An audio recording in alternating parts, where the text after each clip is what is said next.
ॐ सहना भवतु सहनौ भुनक्तु सह वीर्यं करवावहै तेजस्विनावधीतमस्तु मा विद्विषावहै। ॐ शान्ति शान्ति शान्तिः। ॐ सदाशिवसमारम्भां शङ्कराचार्यमध्यमाम् अस्मदाचार्यपर्यन्तां वन्दे गुरुपरम्पराम्। श्रुतिस्मृतिपुराणानाम् आलयं करुणालयं नमामि भगवत्पादं शङ्करं लोकशङ्करम्। शङ्करं शङ्कराचार्यं केशवं बादरायणं सूत्रभाष्यकृतौ वन्दे भगवन्तौ पुनः पुनः। समस्तजनकल्याणे निरतं करुणामयं नमामि चिन्मयं देवं सद्गुरुं ब्रह्मविद्वरम्।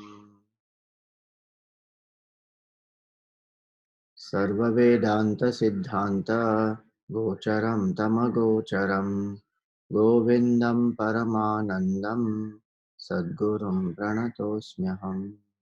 Hari Om. Salutations to all. So we saw the section about the technique of contemplation. What should a person do? How one should sit still and then withdraw the senses, focus on the Atma Chintan, drop the Anatma Chintan. And the last verse that we saw spoke about Udasinataya Teshu Tishthet Sfuta Ghata Divat in 386. That while living in the world, live with an attitude of indifference. In the sense, don't carry forward various memories and experiences. Like a pot which is cracked, whatever is put inside that pot will remain for a very short while. Then it will all leak out. In the same way, become empty, let go of various experiences, memories, desires, let them just come and go. Our attention should be on the self. Atratmatvam dridhi kurvan. The focus should be on the self. Rest of the things, live in the world with that attitude that when I'm experiencing it fully, no hangover after it, and no expectation before it. As it comes, I experience it. Then what about my plans? What about certain things that I want to achieve? See, planning is one thing, but brooding is something else. Here, what we are speaking about is brooding, because most of the time our mind broods on sense pleasures, objects, people. Either it will brood on what I will get, how I will enjoy, or it will brood on the past. This should not have happened. Why did this happen? This was not right. It goes on brooding. That takes our energies away from the self into the world. Planning takes very little time, and then working towards execution of that also is not a problem. When he says here that live like a cracked pot, that only means that don't hold on to these memories and experiences and uh, fanciful imaginations of the future. Be in the here and now completely, experience life as it comes, which includes the results of my planning also.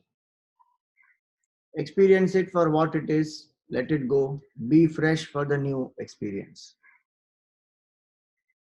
But in and through all this, one factor which I must hold on to is that I am the pure consciousness, I am not this body, mind, and intellect. Just like an actor will play the role fully, while playing the role, the actor is involved in that.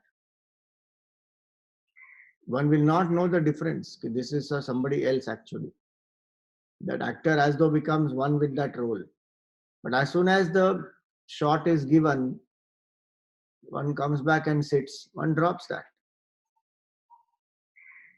Again, one picks it up, plays the role, drops it, comes back. That is how one has to be. Then only the actor can play multiple roles when multiple shootings are happening, multiple movies shooting is happening. The actor can get in and come out, get in and come out. Same way, we play the role to the perfection, come out. But my intention is that I am pure consciousness. Now, having said that much, the next section now comes about continuous attention to the self. What was said earlier in this shloka 386, that continuous attention to the self must be there, and the things in the world come and go. As they come, accept them. As they go, let them go. Now let us see 384. Vishuddhamanta karanam swarupe nivesha sakshinyavabodhamatre shanai shanairnischalatamupan shanai shanairnischalatamupanayan purnam swamevanuvilokayet tataha. So he says Vishuddham antakaranam swarupe niveshya. This intellect or the subtle body, the antakarana, mind, intellect, memory, ego, which has been purified well, Vishuddham antakaranam swarupe niveshya. Absorb that in the contemplation on one's true self, swarupe niveshya. And what is that swarupa of mind? Sakshini avabodha matre. My true self is the witness and of the nature of knowledge, chit, consciousness. Meaning, tune the mind, intellect, memory, ego, etc. to think about the self continuously. Shanai Shanaihi Nishchalatam Upanayan. Slowly, slowly make it quiet, in the sense no other thoughts about the world, only thinking about pure consciousness. One lives in contemplation. See, this is in the time of contemplation. At other times also, in the back of the mind, one's identity, one asserts again and again, I am consciousness, but lives in the world playing the duties, doing the duties. So now, that's how the continuous attention on self is maintained. Like how today there is a continuous attention very subconsciously, intuitively, that I am a man. All the decisions that we make also will be based on that, whether it is, the clothes that one wears, the conversations one has, the work that one does, the company that one keeps. Everything is dependent on that intuitive understanding, I am a man. The choices are influenced by that. That way, I am Brahman, I am consciousness. When one comes to that level of intuitive understanding, so many things in the world will not affect. More and more, the mind will become steady. And then in contemplation also, it becomes much more easy to be absorbed in that, and the mind doesn't wander. But this takes time. So slowly, slowly, he says, do it. Shanai Shanai Nischalatam Upanayan. Purnam Swamevanu Vilokayet Tataha. And in that quiet mind, one should visualize the self. That visualize meaning one should realize that I am that self. I am not this. Because when the mind becomes completely quiet, all the sense of differences, divisions, everything disappears. What one experiences is only oneness. So the process is this, to reject all that which is the not self, to focus on the self, and do it slowly, slowly, because it is not easy to abide in that which is infinite. Though it is my nature, the habitual practice of the mind is it needs to cling to something, some object, some sense enjoyment, some memory. It will want to cling. Whenever it goes to cling, we take it away from that object, again contemplate on the self. That process has to be done. Why it is written Shanai Shanai? Because of this only. So long it has taken to even develop Vairagya. Millions of life one has lived seeking happiness outside. Now to say that, you are consciousness and you are not this jiva, and then happiness is not outside. Knowledge may be there today, but the past samskar and vasanas and habits, they will again push the mind outside. Again, one has to bring it. This, see, this is written, Shanai Shanai Nischalatam Upanayan, is after the purification of the mind. When the mind is impure, so it is impossible to bring it back also. It is Vishuddham Antakaranam Swarupe. In the state of continuous contemplation, when the mind is steady, purified, single pointed, subtle, that mind, intellect, memory, ego, that Antakarana is Vishuddha Antakarana. Only with that steady contemplation is possible. And even in that steady contemplation, if the mind goes out, bring it back. With an impure mind, if I try to contemplate, I can't contemplate even for a few moments. Mind goes away into some fanciful imagination. But with the Vishuddhanta Karna, I can contemplate steadily, and then when it goes out, gently bring it back. Like we spoke about it yesterday.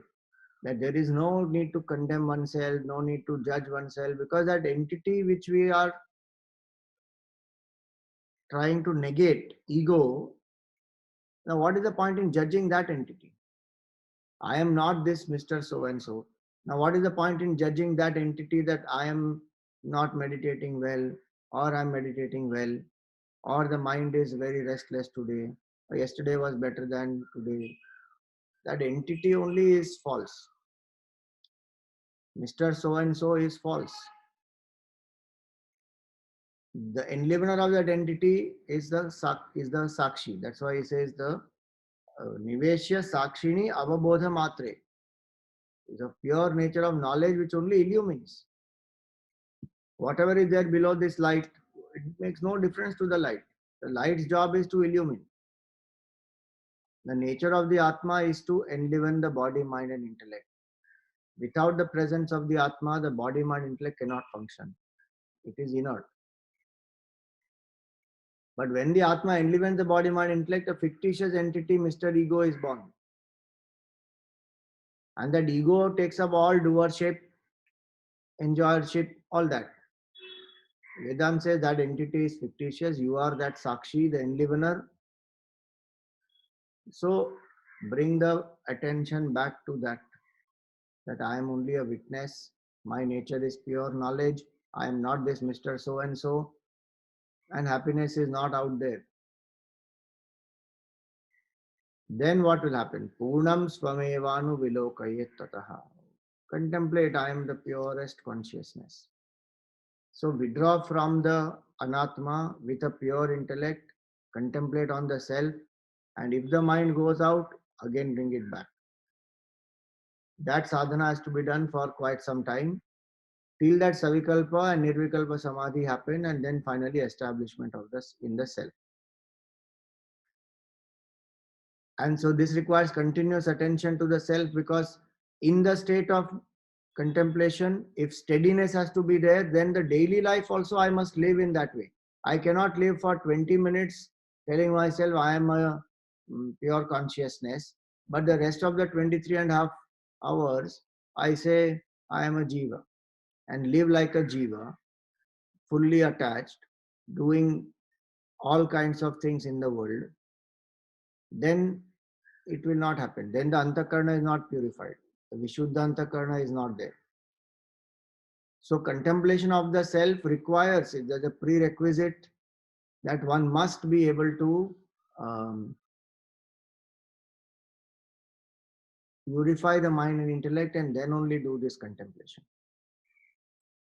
Hence the importance of preparation and importance of integration. That my daily life must be integrated for me to realize the self. If the daily life is contrary to the contemplation and realization of the self, then the contemplation also will not be steady, the feeling will not be genuine. I will still feel that, I am just a jiva only. Because what I am living 23 and a half hours, that is much more stronger than half an hour of telling myself I am consciousness. So one should be very clear about that part. So Vishuddham Antakaranam is what is the beginning of this shloka. Vishuddham Antakaranam. And also sometimes what happens, we focus only on the Vishuddha Antakarana. What about this aspect of contemplation? Where some people just only purify the mind saying, I will do only Karma Yoga. I will do only Seva. I will do only Mantra Japa or some puja. No, don't ask me to do all these. Vishuddha Antakarana, when we purify the buddhi, when we purify the mind, to the extent I am able to do this selfless work, to the extent I am able to be single pointed through upasana, to that extent mind will be peaceful. Mind will be pure and peaceful. If one says, I am very happy with that, then so be it. But a mumukshu is not satisfied with that because I am still a limited being. At the moment the mind is purified, peaceful, after some time again it becomes impure. Again, how much time I will keep doing this? And as long as I am a jiva, I will feel insecurity, sorrow, fear, attachment, all that will be there, dependency. So if I want a cure, not a relief, then I have to contemplate on the Swarupa. So both these are very important, not to single out anyone. The preparation to purify the mind, Vishuddham Antakaranam, and Swarupe Niveshya. Contemplate on the self which is my true nature, and absorb this mind finally into that. So lose the sense of individuality. One cannot happen without the other. Contemplation and absorption in the self cannot happen without preparation. Only preparation if I do, but I don't contemplate, again the individuality cannot be dissolved. So both these are very, very important, and integration of both these is crucial. How I live in my 24 hours is the same mind and intellect. So it is not two different minds and intellects. Half an hour of contemplation as a self, and then 23.5 hours of alert and vigilant living, that I am consciousness. So that one does not entertain the contrary thought that I am jiva. That's called viparita bhavana. To think of oneself as the body is a viparita bhavana. So this integration is what is referred to here, that continuous attention on the self is necessary. Now continuing further, Dehendriya Prana Mano. There's a mistake in this. It has to be Manoham Adibihi, not Haram Adibihi. Dehendriya Prana Manoham Adibihi Swajnana Kliptairakhilairupadhibihi Vimuktamatmanamakhanda Rupam Purnam Mahakashamivavalokaye. Which says here, Deha, Indriya, Prana, Mano, Aham, Adibihi. These are all upadhis.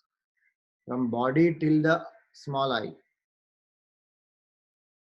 Swa Ajnana Driptaihi, Akhilair Upadhibihi.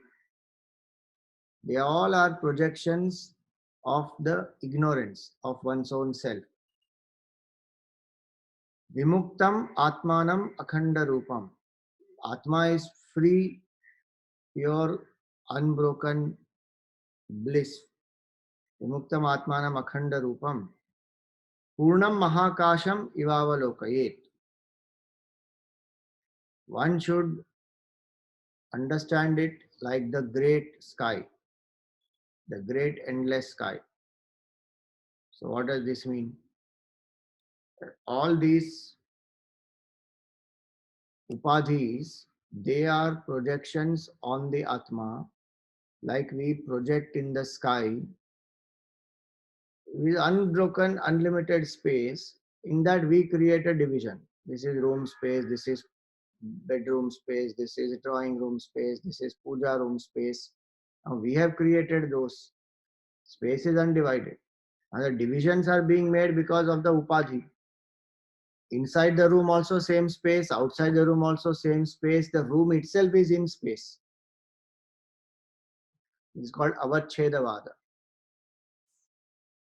The boundary is created by the equipment like a pot or a room, but the space inside it appears to be limited by the size of the room or the pot. So it is called Ghatakasha, that is called Mahakasha, outside. Pot space and outer space. But the division is only from standpoint of the pot. There is no division in space actually. Same way, so many upadhis are created. Like space is one indivisible thing. So many rooms are there, so many flats, buildings, monuments, so many things which are there, they appear to divide the space. In the same way, all these bodies and jivas, etc., appear to have divided Atma into so many. And so people say that also there are so many Atmas. Jivatmas are so many, then Jivatma will become one with Paramatma. Nothing like that has. It's a projection, that's all. What is that Atma? It is Akhanda Rupam. Vimuktam Atmanam Akhanda Rupam. Atma is Akhanda Rup, like space is Akhanda Rup. Unbroken one space it is. Then the divisions are only apparent from the standpoint of the conditioning or the equipment. So what should one meditate on? Just like the space is unconditioned, one all-pervasive space. Same way it is Vimuktam Atmanam Akhanda Rupam. My true nature is that consciousness, which is of the nature of unbroken awareness, which is there at all times, at all places, is all pervasive, is only one. And it cannot be broken into many, many pieces. Like space, even when there is boundaries, it is still one only. Functional convenience, we may call it as a room space or a bedroom space, or this particular flat is called this and that particular society is called this. There's a functional name given to what actually? The upadhi, the building or the room. It is not a limiting factor for the space. Even when the walls are there, the space remains untouched, undivided only. Same way, so many jivas may be there, but Atma is on one only. Atma is not divided into so many jivas. If Atma gets divided into so many jivas, it becomes perishable. If it is divisible, it is perishable. It's a substance, then it will vanish. It is not permanent. So Atma is that one, like this great space. Purnam Mahakasham Iva Avalokayet. So look at oneself. So one can actually even meditate like that. When the space is all pervasive, so I am that, like that I am that which is all pervasive.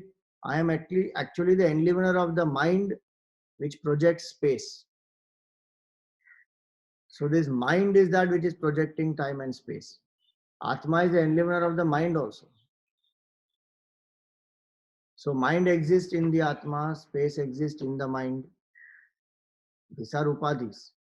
And that's why he says from Deha onwards, Deha, Indriya, Prana, Mana, Aham.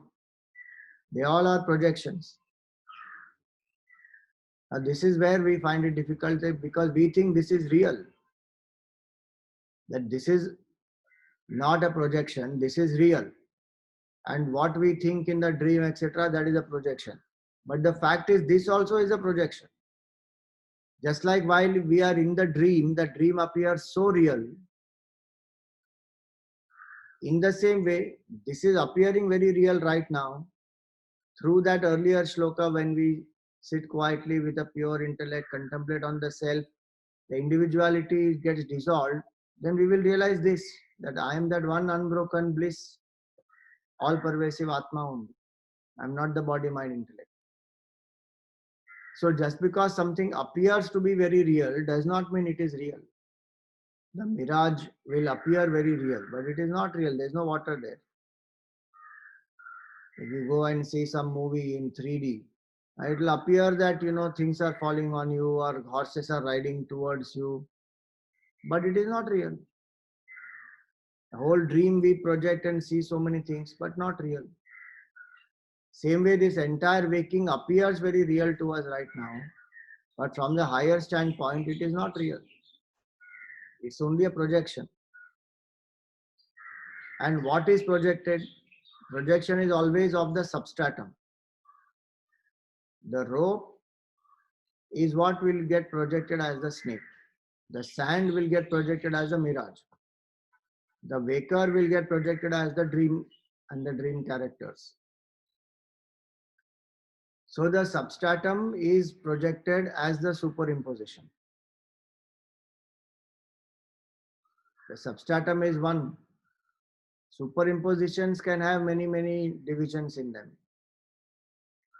But all of them are unreal because they are only superimpositions. So Vairagya comes with this deeper understanding of the illusory nature of the reality. What I am seeing is not real, it is illusion.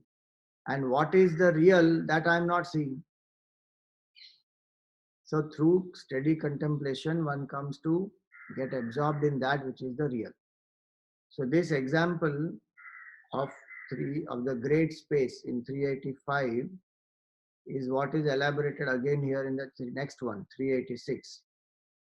घटकलशकुशूलसूचिमुख्यैः गगनमुपादिशतैर्विमुक्तमेकं भवति न विविधं तथैव शुद्धं परमहमादिविमुक्तम् ekam So these all divisions, ghata is a pot, kalasha is a pitcher, kalasha.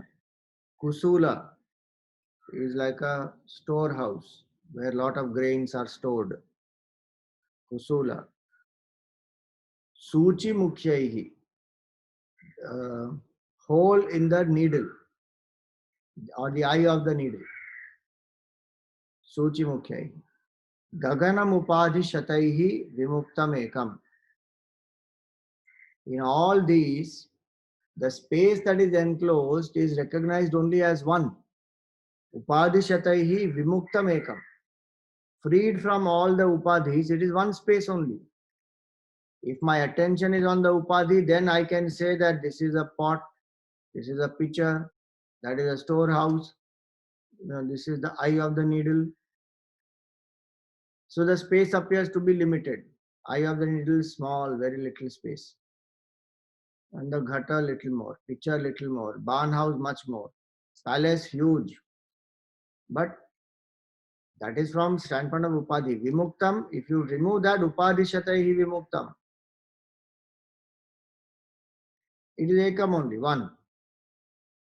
Bhavatina vividham tathaiva shuddham. There it is not many. Bhavatina vividham. Hence it is one, pure, shuddham.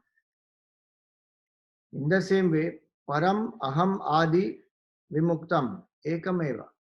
The Supreme also is actually free from all the upadhis, aham adi. From ego to intellect, mind, prana, senses, body. These are all upadhi. If I detach myself from it, Atma is only one. Now see, to understand this space is one, do I have to destroy all the pots and the pitchers and the barn house and the eye of the needle? No. I can understand very clearly intellectually ki nahi, nahi, all this is one space only, apparent divisions are there. In the same way, we don't have to destroy the body, mind, intellect, literally. But we have to understand and destroy the sense of division we have given and the reality we have given, that because of this body, mind, intellect, now I am different, you are different, world is different. This psychological differentiation, what we have done, where we have come to understand Atma as one big Atma, and then it's divided into so many small Atmas, and everybody has little Atma in them. All that wrong notions have to go. There is no such division. There is only one Atma, like one space. So more one imagines and contemplates on this aspect, more and more clarity one will have that while retaining the divisions of the room and the pot and the pitcher, still in the understanding one is very clear there is one space alone.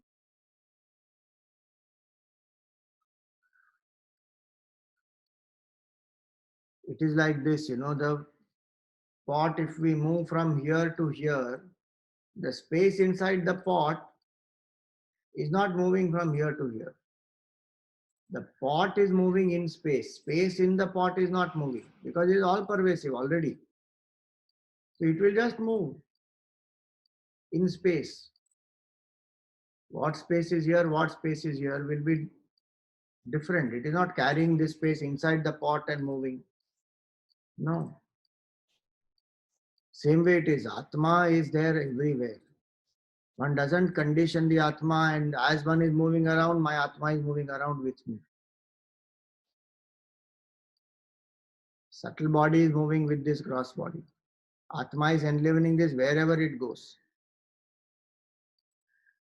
So if that is understood very clearly, that all pervasiveness of the space, in the same way Akhanda it is, in the same way Atma is also Akhanda. It is everywhere.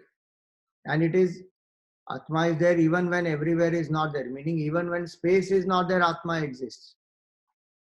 But space does not exist when Atma is, if Atma is not there. So the nature of the Atma is unbounded, pure consciousness, unlimited. The fearlessness comes to a person when one actually contemplates on this. We think I will die. Who is this I? That is the problem. This I is the body.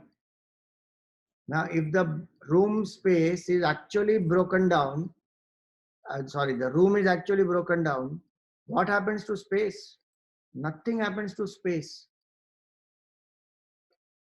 We may say the inner space merged with the outer space, but there is no merging. It is already one. We have created apparent division.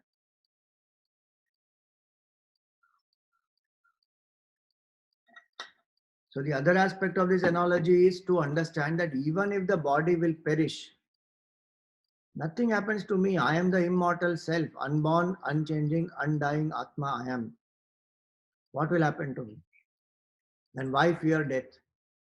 Only reason I fear death is because I'm attached to the body, enjoyments associated with it, people associated with it, objects I have collected. Those attachments, if I drop, no fear of death because I am that immortal self. Nothing can affect me. Birth cannot make me limited. Death cannot destroy me. What appears limited and what appears to be destroyed is only the upadhi. You destroy the building, build something new there. Destroy the pot, make something else from that. The upadhi goes through changes. The Atma doesn't go through. So, and I am that Atma. So these analogies are very simple but very, very profound, and such beautiful learnings one can have when one meditates on this, that I am that pure, undivided Atma. Nothing happens to me. So even when the person dies, Atma doesn't go anywhere. The Jiva goes. That is a subtle body. Enlivened by the Atma, the Jiva goes. And wherever the Jiva goes, Atma is already there. So it's not that the subtle body is carrying one Atma inside it everywhere. No, it is not happening like that. Five senses of knowledge, five senses of action, five pranas, mind, intellect, memory, ego, vasanas, avidya. 21 items in the subtle body are enlivened by the Atma, and it departs from the gross body. That is called death. As per one's karma, it will find its proper realm where to experience the results, and then will take birth again. So it is not that Atma from this body went out with the subtle body and then it is traveling everywhere, then it will enter into another body. Subtle body will enter. Atma is already there in the place where it enters. That's why I said the pot, when you move, pot is not carrying space inside it and moving.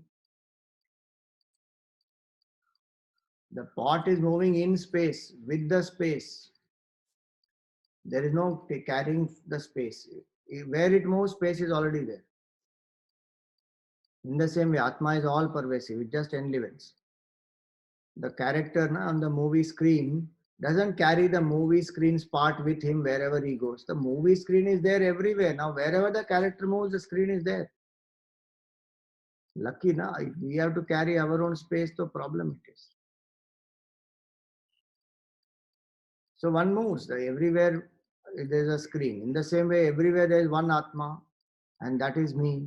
So the Dehatma Bhav can go. So one is the psychological destruction of the Dehatma Bhav, that I am this body and I am limited and I am different from others. So that division can go psychologically. Second is actually when the death happens and the body gets destroyed, then also there is nothing to fear.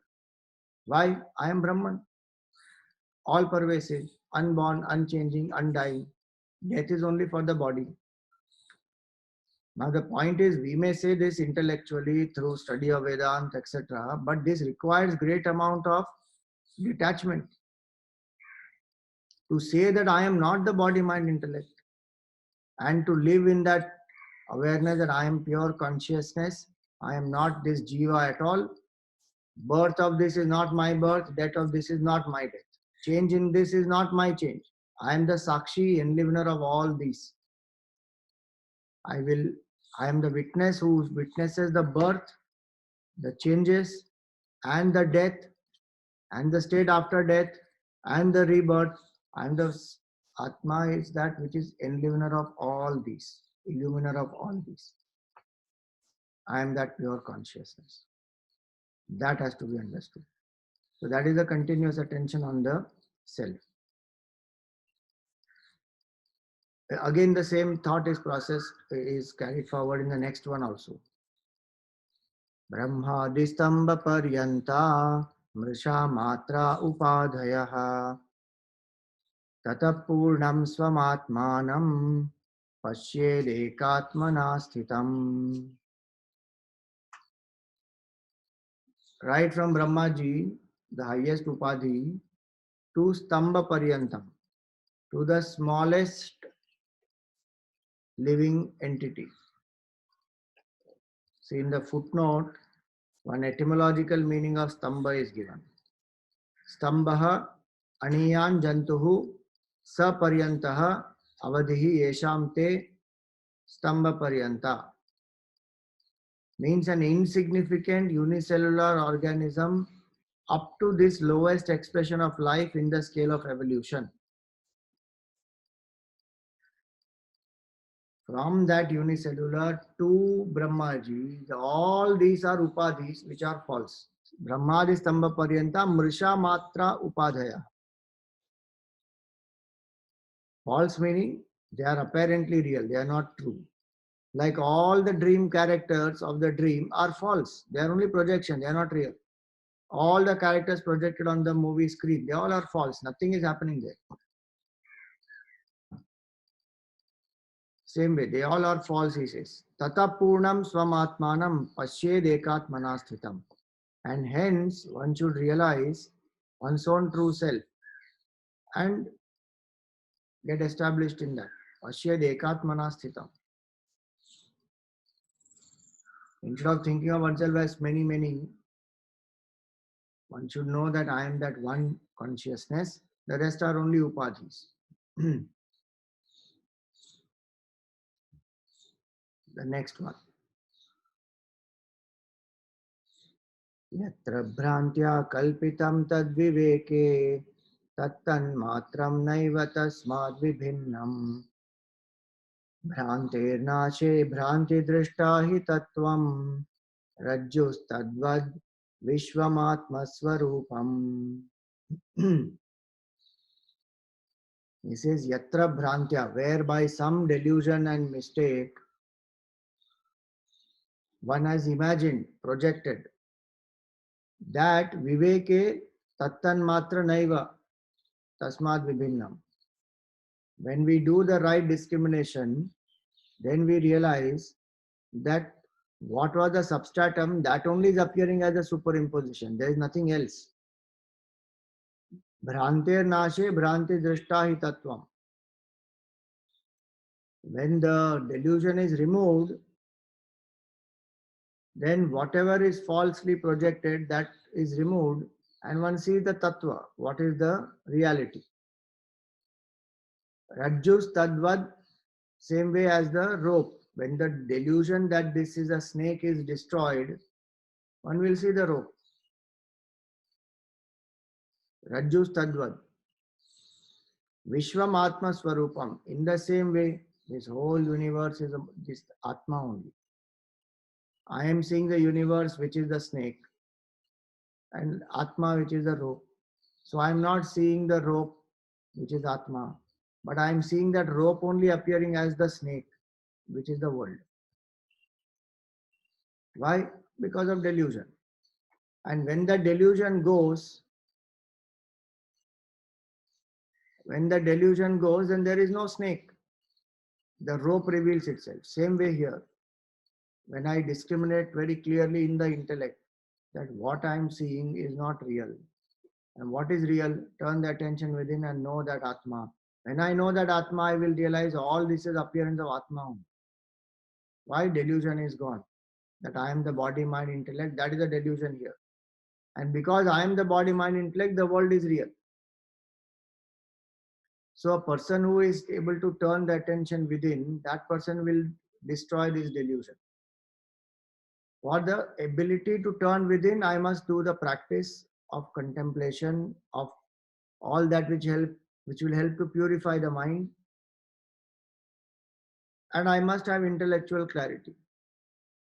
So Karma Yoga, Upasana, Shravan, Manan, Nididhyasana. All these have to be done. Then this delusion will get destroyed. So it is not just Viveka, does not mean just intellectual discrimination, but the mind must want it also. Otherwise, intellectually, I may say I am self, but the mind is wanting sense enjoyment. That disintegration only we are struggling in life. What intellectually I value and what I love, if they are two different things, then gone. So much dissipation. Intellectually, I may know that cigarette smoking is harmful, but I love smoking. My heart is there. Now, if my heart is there and the body is craving for it, the buddhi may have all knowledge, nothing will happen. I will still go and smoke. So I may know intellectually with Vivek I am Brahman, but the heart still says you are Jiva. Happiness is outside. Come on, go and eat some pakoda, go to some movie, do this, do that. Nothing wrong by itself in doing any of these. But to think that I am the Jiva who needs this for happiness, that is delusion. And which is how one has lived for so many lives. So when he says here, Yatra Bhrantya Kalpitam Tad Viveke, Viveka here is a integrated whole, where the head and the heart have come together. That Viveka is the most powerful to remove delusion, not an intellectual information only. It is to do the sadhana to ensure that the mind intellect will integrate. That I truly love the self and I want to know who am I, and I truly know intellectually that this upadhi, body, mind, intellect is false. At best, it is just an equipment to play a role. That's all. It is not I. And that's why if you see some of the saints, they will not even use the word I. They will use their name itself to call this equipment. So Papa Ramdas used to say, Ram will come, Ram will go, Ram will eat, Ram is talking, Ram is walking. Who is that Ram? Just like we use the word I for referring to ourselves, but to others we call them by their name. We don't call I, because we know that that is not me. I am here, this, that is different from me. Same way, Papa Ramdas will say, this body, this is not me. So this Ram is not me. So he will say, Ram will eat, Ram will walk. Then who are you? I am the Sakshi, the Atma. So different ways are there how to practice this contemplation in the daily few minutes every day. And then while living in the world, live with the attitude of I am not this. So either live with the attitude of a witness, that I am a Sakshi, I am not any of these are only equipment. Or live with the attitude that this equipment, use it as what we just spoke, as a third party. Just like we call other people, call this body also. Just like we deal with other people, deal with this body also. Don't say, I am this. Or continuously remember Chidananda Rupa Shivoham Shivoham. Assert who I am again and again. There are different ways by which one can steadily be attentive about the self. But remember the first word in that earlier shloka, Vishuddham Antakaranam. That is important. If Vishuddha Antakarana is not there, the Sakshi Bhav and all is illusion. It doesn't work. One may think I am a Sakshi and I am sitting quietly and I am not doing anything, indulging in anything. I am only watching. In the first few moments, one will be able to watch. After that, one will again get attached. Again, start brooding. Again, the thought will, as though the identification with the thought will become complete. That standing apart and watching a thought like any other, objective thought, that won't happen. So Vishuddha Antakaranam, very, very important. Now if somebody says, I am that one Atma, if there is only one Atma, then what are all these forms and so many things of God? See the next verse, beautiful. Swayam Brahma, Swayam Vishnu, Swayam Indra, Swayam Shivaha, Swayam Vishwamidam Sarvam, Swasmad Anyanna Kinchana. If I realize that I am the Atma, then I will also realize with that I am only Brahma, I am only Vishnu, I am only Indra, I am only Shiva. I am only this whole universe also. There is nothing else apart from me. The self alone is appearing as all this. So if self is appearing as this one jiva and all the jivas, the self will also appear as all the devatas and Bhagwan also, Brahma, Vishnu, Mahesh, the creator. The dreamer is the Brahma, Vishnu, Mahesh.